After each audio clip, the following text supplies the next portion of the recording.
നമസ്കാരം മക്കളെ, welcome to super notes. Guruvayur Devaswom ബോർഡിന്റെ LD ക്ലർക്ക് പരീക്ഷയ്ക്ക് വേണ്ടിയിട്ട് നിങ്ങൾ എല്ലാവരും അപ്ലൈ ചെയ്തുകൊണ്ടിരിക്കുകയായിരിക്കും. അപ്ലിക്കേഷനുമായി ബന്ധപ്പെട്ട വീഡിയോസ് ഒക്കെ നമ്മൾ ചെയ്തിട്ടുണ്ട്. അപ്പൊ എങ്ങനെയാണ് ഈ ഒരു പരീക്ഷയെ ക്രാക്ക് ചെയ്യേണ്ടത്, ഏത് വിധത്തിലാണ് നമ്മൾ പഠിക്കേണ്ടത്, ഏത് സ്റ്റഡി പ്ലാനിലെ ബേസ് ചെയ്തിട്ടാണ് നമ്മൾ മുന്നോട്ട് പോകേണ്ടത്, ഈ കാര്യങ്ങളൊക്കെയാണ് നമ്മൾ ഈ ഒരു സെഷനിലേക്ക് നോക്കുന്നത്. അപ്പൊ എല്ലാവരെയും ഈ ഒരു വീഡിയോയിലേക്ക് സ്വാഗതം ചെയ്യുന്നു. ആദ്യം തൊട്ട് അവസാനം വരെ കാണാനായിട്ട് ശ്രമിക്കുക. ഓരോ സബ്ജക്റ്റിനെ പറ്റിയിട്ടും വളരെ ഡീറ്റെയിൽഡ് ആയിട്ടൊരു അനാലിസിസ് നമ്മൾ ഇവിടെ നടത്താൻ പോവാണ്. എങ്ങനെയാണ് പഠിക്കേണ്ടത്, ഓരോ ഭാഗത്തിനും എങ്ങനെ ഇമ്പോർട്ടൻസ് കൊടുക്കണം എന്നൊക്കെയുള്ള കാര്യങ്ങൾ മുൻ വർഷങ്ങളിലെ ഈ സിലബസിനെ ബേസ് ചെയ്തുകൊണ്ട്, അതായത് ഇപ്പോഴത്തെ ഈ എക്സാമിന് സിലബസ് വന്നിട്ടില്ല, പക്ഷെ നമ്മൾ മുൻ വർഷത്തെ എക്സാമിന്റെ സിലബസിനെ ബേസ് ചെയ്തുകൊണ്ട് നമ്മൾ ചർച്ച ചെയ്യാനായിട്ട് പോവാം. അപ്പൊ എല്ലാവരെയും ഒരിക്കൽ കൂടി സ്വാഗതം ചെയ്ത് നമുക്ക് നേരെ നമ്മുടെ സെഷനിലേക്ക് പോവാം. അതായത് ക്ലർക്ക് എക്സാമിനേഷന് വേണ്ടിയിട്ട് 2023 ക്ലർക്ക് എക്സാമിന് വേണ്ടിയിട്ട് 2023 നടത്തിയ എക്സാമിന്റെ ഒരു എന്താണ് സിലബസ് ആണ്. അത് മലബാർ ദേവസ്വം ബോർഡിലേക്കാണ് എക്സാം നടത്തിയത്. ഈ ഒരു എക്സാമിന് +2 ക്വാളിഫിക്കേഷൻ ആയിരുന്നു ഉണ്ടായിരുന്നത്. അന്ന് DCA വേണം. ഇപ്പോഴത്തെ ഗുരുവായൂർ ദേവസ്വം ബോർഡ് എക്സാമിന് എന്ത് വേണ്ട, DCA ക്വാളിഫിക്കേഷൻ പറഞ്ഞിട്ടില്ല. ഓക്കെയാണ്. 100 മാർക്കിന്റെ എക്സാം ആണ്. അതിന് വേണ്ടിയിട്ട് 100 ചോദ്യങ്ങൾ, 100 മാർക്കിന്റെ എക്സാം, 1.25 മണിക്കൂറാണ് എക്സാമിന് വേണ്ടി അലോട്ട് ചെയ്തിട്ടുള്ളത്. ഓക്കെ അല്ല? അപ്പൊ നമ്മുടെ സിലബസ് ഒന്ന് പരിശോധിക്കുകയാണെങ്കിൽ 5 പാർട്ടുകളായിട്ടാണ് നമ്മുടെ സിലബസിനെ തിരിച്ചിട്ടുള്ളത്. അതിൽ ഒന്നാമത്തെ പാർട്ട് എന്ന് പറയുന്നത് പൊതുവിജ്ഞാനവും ആനുകാലികവുമാണ്. അതായത് പൊതുവിജ്ഞാനത്തിലും GKയിലും അവിടെയാണ് കുറേ സബ്ജക്ട്സ്, ഇപ്പോൾ ജോഗ്രഫി ആയിക്കോട്ടെ, ഹിസ്റ്ററി ആയിക്കോട്ടെ, പൊളിറ്റിക്കോ, നമ്മുടെ കോൺസ്റ്റിറ്റ്യൂഷൻ ആയിക്കോട്ടെ, അല്ലെങ്കിൽ സിവിക്സ് ആയിക്കോട്ടെ, ഈ ഭാഗങ്ങളെല്ലാം കയറി വരുന്നത് ഈ പൊതുവിജ്ഞാനം എന്ന് പറയുന്ന ഭാഗത്താണ്. അതേപോലെ തന്നെ കറണ്ട് അഫെയറിനും എന്തുണ്ട്, ഇമ്പോർട്ടൻസ് ഉണ്ട്. അതാണ് പാർട്ട് 1. ദെൻ പാർട്ട് 2ലേക്ക് വന്നാലോ, അവിടെ ലഘുഗണിതം, മാനസിക ശേഷി, യുക്തിചിന്ത പോലെയുള്ള കാര്യങ്ങൾ, അതായത് പ്യുവർ ആയിട്ട് നമ്മൾ പറയുകയാണെങ്കിൽ മാത്സ് ആൻഡ് റീസണിങ് എന്ന് പറയുന്ന ഭാഗത്തിനാണ് പാർട്ട് 2 ഇമ്പോർട്ടൻസ്. ദെൻ പാർട്ട് 3ലേക്കാണ് വരുന്നതെങ്കിൽ അവിടെ ജനറൽ ഇംഗ്ലീഷ് ആണ്. അതായത് അവിടെ ഗ്രാമറും വരുന്നുണ്ട്, ദെൻ അതേപോലെ തന്നെ വൊക്കാബുലറിയും വരുന്നുണ്ട്. ഗ്രാമറും വരുന്നുണ്ട്, അതേപോലെ തന്നെ എന്തും വരുന്നുണ്ട്, വൊക്കാബുലറിയും അവിടെ വരുന്നുണ്ട്. ദെൻ പാർട്ട് 4 അവിടെ പ്രാദേശിക ഭാഷ, അതായത് മലയാളം ലാംഗ്വേജ് ആണ് വരിക. മലയാളത്തിലെ കുറെ ടോപ്പിക്കുകൾ നമുക്ക് അവിടെ പഠിക്കേണ്ടതുണ്ട്. ദെൻ പാർട്ട് 5ലാണ് മക്കളെ ക്ഷേത്ര കാര്യങ്ങൾ, അതായത് സ്പെഷ്യൽ ടോപ്പിക് വരുന്നത് എവിടെയാണ് മക്കളെ, അത് പാർട്ട് 5ലാണ്. അപ്പൊ 5ാമത്തെ പാർട്ടിലേക്ക് എത്തുമ്പോൾ അവിടെ ക്ഷേത്ര കാര്യങ്ങൾ, ഹൈന്ദവ സംസ്കാരം, ആചാരാനുഷ്ഠാനങ്ങൾ, വിവിധ ദേവസ്വം ബോർഡുകൾ എന്നിവയെ പറ്റിയിട്ടുള്ള ഭാഗങ്ങൾ എവിടെയുണ്ട്, ഈ പാർട്ട് 5ലുണ്ട്. അതായത് 5 പാർട്ടുകളാണ് ഈ ഒരു ഭാഗത്തുള്ളത്. മനസ്സിലായി? ഓക്കെയാണ്, സെറ്റാണ്. ഇനി ഓരോന്നിനെയും നമ്മളൊന്ന് ഡീകോഡ് ചെയ്യാൻ പോവാ. എടാ, പൊതുവിജ്ഞാനമാണ് മക്കളെ എടുക്കുന്നതെങ്കിൽ പൊതുവിജ്ഞാനം ആനുകാലികം, അതിൽ ആദ്യം കൊടുത്തിരിക്കുന്ന ഭാഗമുണ്ടല്ലോ, അതായത് അത് GK പ്ലസ് കറണ്ട് അഫെയർ ആണ്. എന്ന് പറഞ്ഞാൽ കറണ്ട് അഫെയറിന്റെ കുറെ ഭാഗങ്ങൾ കൂടി ഇവിടെ നമ്മൾ കവർ ചെയ്യേണ്ടതുണ്ട്. ആ ഒരു രീതിക്കാണ് ഈ ഒരു ഭാഗത്തിന്, ഒന്നാമത്തെ ഭാഗത്തിന് നമ്മൾ പ്രശസ്തി കൊടുക്കേണ്ടത്. എന്താണത്? എടാ, അന്തർദേശീയ, ദേശീയ, പ്രാദേശിക തലത്തിലുള്ള രാഷ്ട്രീയ, സാമ്പത്തിക, സാമൂഹിക, ശാസ്ത്ര, സാങ്കേതിക, കലാ, കായിക, വിനോദ, സാഹിത്യ മേഖലയിലെ പ്രധാന ആനുകാലിക സംഭവങ്ങൾ എന്നാണ് പറഞ്ഞിരിക്കുന്നത്. അപ്പൊ ഒന്നാമത്തെ ഭാഗത്തിന് പ്യുവർ ആയിട്ടുള്ള കറണ്ട് അഫെയർ ഭാഗത്തിനായിട്ടാണ് വരിക. അപ്പൊ നിങ്ങൾ ഡെയിലി കറണ്ട് അഫെയർ പഠിക്കണം. അത് മാത്രവുമല്ല, നിങ്ങൾ എന്ത് ചെയ്യണം, ടോപ്പിക് വൈസ് കറണ്ട് അഫെയർ കൂടി തീർത്തു പോകണം. അതായത് എക്കണോമിക്സ് റിലേറ്റഡ് ആയിട്ടുള്ള, അല്ലെങ്കിൽ രാഷ്ട്രീയപരമായിട്ടുള്ള, സാമ്പത്തിക, സാമൂഹ്യപരമായിട്ടുള്ള, ശാസ്ത്രപരമായിട്ടുള്ള കറണ്ട് അഫെയർ കാര്യങ്ങൾ കൂടി നിങ്ങൾ എന്ത് ചെയ്യേണ്ടതുണ്ട്, പഠിച്ചു മാറേണ്ടതായിട്ടുണ്ട്. ഓക്കെ അല്ലേ? അപ്പൊ ഒന്നാമത്തെ ഭാഗത്ത് നിങ്ങൾ എന്ത് ചെയ്യണം, കൃത്യമായിട്ട് കറണ്ട് അഫെയർ കൂടി വരുന്ന, അതായത് കറണ്ട് അഫെയർ റീജിയന് കൂടി ഇമ്പോർട്ടൻസ് കൊടുത്തുകൊണ്ടാണ് ഈ ഒന്നാമത്തെ ഭാഗത്തിന് പഠിക്കേണ്ടത്. അപ്പൊ കറണ്ട് അഫെയർ അവിടെ എന്ത് ചെയ്യുന്നുണ്ട്, കവർ ചെയ്യപ്പെടുന്നുണ്ട്. ഇനി ഇവിടെ ബഹിരാകാശ, നമ്മുടെ സ്പേസുമായി ബന്ധപ്പെട്ട് വരുന്ന, സ്പേസ് മിഷൻസുമായിട്ടൊക്കെ ബന്ധപ്പെട്ട് വരുന്ന, ISROയുമായി ബന്ധപ്പെട്ട് വരുന്ന, DRDOയുമായിട്ടൊക്കെ ബന്ധപ്പെട്ട് വരുന്ന കാര്യങ്ങളൊക്കെ ഈ ഒരു ഭാഗത്ത് നമ്മൾ എന്ത് ചെയ്യേണ്ടതായിട്ടുണ്ട്, മനസ്സിലാക്കി പഠിക്കേണ്ടതായിട്ടുണ്ട്. ഇനി രണ്ടാമത്തെ ഭാഗത്തേക്ക് വന്നാലോ, സാമൂഹിക, സാമ്പത്തിക, വ്യാവസായിക, വിവരവിനിമയ മേഖലകളിൽ സ്വതന്ത്രാനന്തര ഇന്ത്യ കൈവരിച്ച മേഖല, അതായത് ഇന്ത്യൻ ഹിസ്റ്ററിയുമായി ബന്ധപ്പെട്ട് പറയാവുന്ന, ഇന്ത്യൻ ഹിസ്റ്ററിയുടെ ഒരു ബാക്ക് ആയിട്ട് പറയാവുന്ന, അതായത് അതിനുശേഷം നമ്മൾ ഏറ്റവും ലാസ്റ്റിൽ നോർമൽ PSC പരീക്ഷകൾക്ക് കാണാറില്ലേ, അതായത് ശാസ്ത്ര മേഖലയിലുള്ള വികസനങ്ങൾ, അല്ലെങ്കിൽ എഡ്യൂക്കേഷൻ മേഖലയിലുള്ള വികസനങ്ങൾ എന്ന് കാണാറില്ലേ, ആ ഒരു മേഖലയാണ് ഇവിടെ വരിക. അത് ഇന്ത്യൻ ഹിസ്റ്ററിയുമായിട്ടൊക്കെ ബന്ധപ്പെട്ട് നമുക്ക് പറയാൻ കഴിയുന്ന ഒരു ഭാഗം അവിടെ വരുന്നുണ്ട്. ഓക്കെ, then അതിനുശേഷം നോക്കിയേ, കായിക രംഗത്ത് എന്താണ് ഇന്ത്യൻ കുതിപ്പ്, ഒളിമ്പിക്സ് ഉൾപ്പെടെയുള്ള മേഖലകളിലെ പ്രകടനങ്ങൾ, ദെൻ മലയാളി സാന്നിധ്യങ്ങൾ, അർജുന അവാർഡുകൾ, പ്രധാന കായിക മത്സരങ്ങൾ, ജേതാക്കൾ പോലെയുള്ള ഭാഗങ്ങൾ. അതായത് ആർട്സ്, സ്പോർട്സ്, ലിറ്ററേച്ചർ നമ്മൾ പഠിക്കാറുള്ളതിൽ സ്പോർട്സ് റീജിയനിൽ നിന്നുള്ള ഭാഗമാണ്. ഇവിടെയും ഞാൻ പറയട്ടെ മക്കളെ, കറണ്ട് അഫെയറിന് ഇമ്പോർട്ടൻസ് ഉണ്ട്. ഈ കഴിഞ്ഞ ഒളിമ്പിക്സ്, ആ ഒളിമ്പിക്സിൽ കേരളത്തിൽ നിന്നുണ്ടായിരുന്ന ആളുകൾ, മലയാളി സാന്നിധ്യങ്ങൾ, അല്ലെങ്കിൽ അതേപോലെയുള്ള ഇന്ത്യയുടെ സംഭാവനകൾ, ഇതൊക്കെ ചോദ്യമായിട്ട് വരാൻ. ഇപ്പൊ ICC വേൾഡ് കപ്പ് കഴിഞ്ഞു, അപ്പൊ അവിടെ ഉണ്ടായിരുന്ന ചോദ്യങ്ങൾ, IPL നടന്നുകൊണ്ടിരിക്കുകയാണ്, അവിടെ നിന്നുള്ള ചോദ്യങ്ങൾ, അങ്ങനെ കറണ്ട് അഫെയറിൽ നിന്നുള്ള ചോദ്യങ്ങൾ എവിടെയും വരുന്നുണ്ട്, ഈ ഒരു മൂന്നാമത്തെ ഭാഗത്തും വരുന്നുണ്ടെന്ന് മനസ്സിലാക്കണം. അതിനുശേഷം നോക്കിയടാ, ഗതാഗതം, റോഡുകൾ, റെയിൽവേ പോലെ ജോഗ്രഫിയുമായി ബന്ധപ്പെട്ട് വരുന്ന ഭാഗങ്ങളാണ് അവിടെ വരിക. ഗതാഗതം, റോഡുകൾ, റെയിൽവേ, ജലപാതകൾ, വ്യോമയാനം, രാജ്യത്തിന്റെ അടിസ്ഥാന വികസന സാമൂഹ്യ പുരോഗതിക്ക് വേണ്ടുന്ന പങ്ക്, ദേശീയ പാതകളെ പറ്റി, സംസ്ഥാന പാതകളെ പറ്റി, അങ്ങനെ റോഡുമായി കണക്ട് അല്ലെങ്കിൽ ഗതാഗതവുമായി കണക്ട് ചെയ്തിട്ടുള്ള ചോദ്യങ്ങളാണ് ഇവിടെ വരിക ഈ ഒരു ഭാഗം. അത് ജോഗ്രഫിയുടെ ഒരു സബ് ടോപ്പിക് ആയിട്ട് നമുക്ക് എന്ത് ചെയ്യാൻ പറ്റും, പറയാനായിട്ട് പറ്റും. അതിനുശേഷം നോക്കിയേ, ദേശീയ പ്രാദേശിക രംഗത്തെ പ്രമുഖ സാഹിത്യകാരന്മാർ, അത് ലിറ്ററേച്ചർ ടോപ്പിക്കാണ്. ലിറ്ററേച്ചർ എന്നുള്ള ടോപ്പിക്കാണ്. ഇവിടെയും നിങ്ങൾ എന്ത് പഠിക്കണം മക്കളെ, കറണ്ട് അഫെയർ പഠിക്കണം. ഇവിടെ നിങ്ങൾ എന്ത് പഠിക്കണം, നമ്മുടെ വന്ദേ ഭാരത് പോലെയുള്ള പദ്ധതികളുണ്ടല്ലോ, റെയിൽവേയിലൊക്കെ പുതിയ പദ്ധതികളുണ്ട്, അത് പഠിക്കണം. അതേപോലെ റോഡ് ഗതാഗതത്തിൽ പുതിയ മാറ്റങ്ങൾ വരുന്നുണ്ട്, അത് പഠിക്കണം. പുതിയ നാഷണൽ ഹൈവേസ് വരുന്നുണ്ട്, സ്റ്റേറ്റ് ഹൈവേസ് വരുന്നുണ്ട്, അതുമായി ബന്ധപ്പെട്ട കാര്യങ്ങൾ നിങ്ങൾ പഠിക്കണം. അതേപോലെ തന്നെ ജലഗതാഗതം, NWയുമായി ബന്ധപ്പെട്ട് വരുന്ന കാര്യങ്ങൾ 1, 2, 3, 4, 5 ഇഷ്ടം പോലെ ചോദിച്ചിട്ടുണ്ട്. അതും ഇവിടെ എന്ത് ചെയ്യാൻ സാധ്യതയുണ്ട്, ചോദിക്കാനായിട്ട് സാധ്യതയുണ്ട്.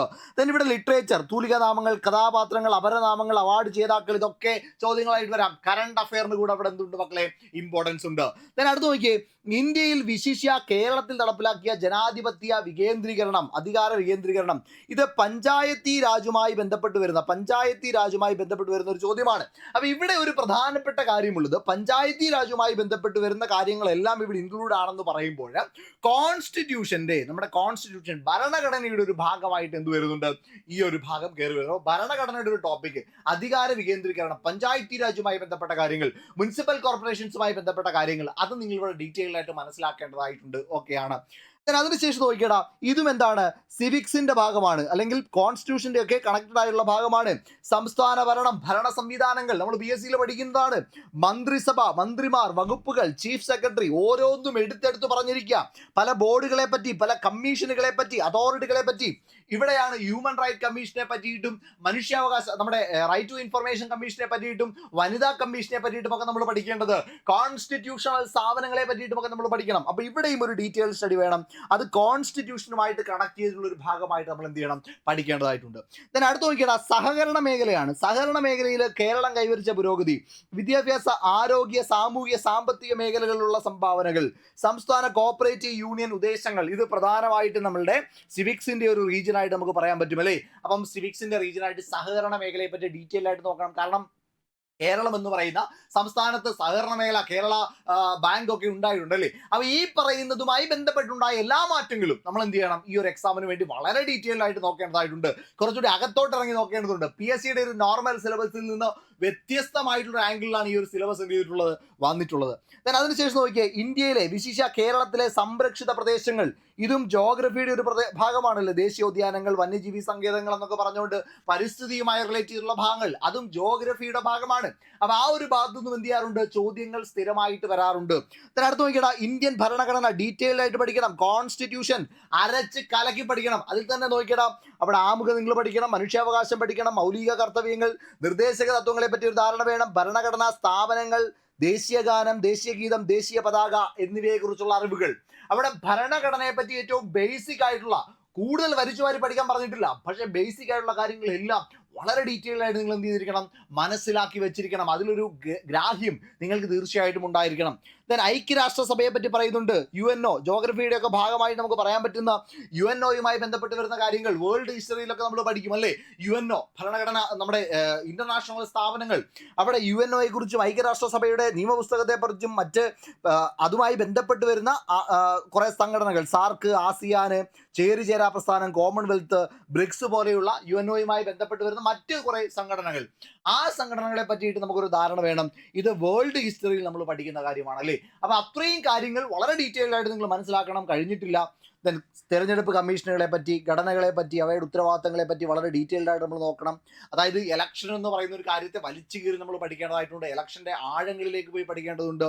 ദെൻ നമ്മുടെ സാമൂഹിക സുരക്ഷാ പദ്ധതികളെ പറ്റി പഠിക്കണം.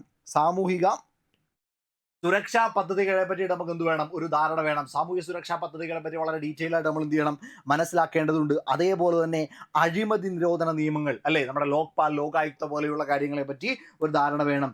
ദെൻ സെൻട്രൽ ബ്യൂറോ ഓഫ് ഇൻവെസ്റ്റിഗേഷനെ പറ്റി ധാരണ വേണം. ദെൻ അതേപോലെ അഴിമതി വിരുദ്ധമായിട്ടുള്ള കുറെ സ്ഥാപനങ്ങളെ പറ്റി വേണം. ഇത് സിവിക്സിന്റെ റീജിയൻ ആണ്.